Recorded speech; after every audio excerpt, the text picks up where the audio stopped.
Hello, আজ একটা বাড়ির ভিডিও দিচ্ছি। বাড়ির ভিডিও মানে ঘর সংসারের ভিডিও। কারণ দুদিন থেকে ঘরের মালিক অসুস্থ, মালকিনও অসুস্থ, সংসারের কাজকর্ম দুদিন থেকে পড়ে আছে। এই যে দেখুন, সিঙ্কে বাসন জমা হয়ে আছে, এখানে জল তুলে রাখা হয়েছে, সংসারের কাজকর্ম সব লণ্ডভণ্ড।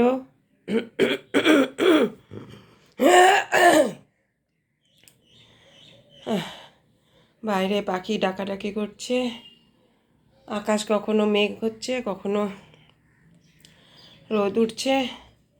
কথা বলতে পারছি না, শরীরটা খুব খারাপ।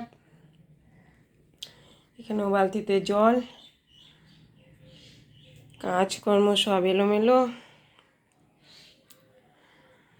বাইরের পরিবেশটা একটু দেখাচ্ছি। এই যে দেখুন একটু, তো ভিডিও ঠিকঠাক করতে পারছি না, দিতে পারছি না। শরীরটা ভালো হলে আবার ভিডিও বানাবো, ভালো মতন দেবো। আর বরমশাই সকালবেলায় টুকটাক কাজ সেরে চলে গেছেন দোকানে। আমার কাজগুলো আজকে করতে হবে। এই যে বাসন, দুদিনের বাসন সিঙ্কে জমা হয়ে আছে। ধন্যবাদ, সকলে ভালো থাকবেন, সুস্থ থাকবেন, পাশে থাকবেন। ভিডিওটি ভালো লাগলে একটা লাইক, কমেন্ট, শেয়ার করে দেবেন।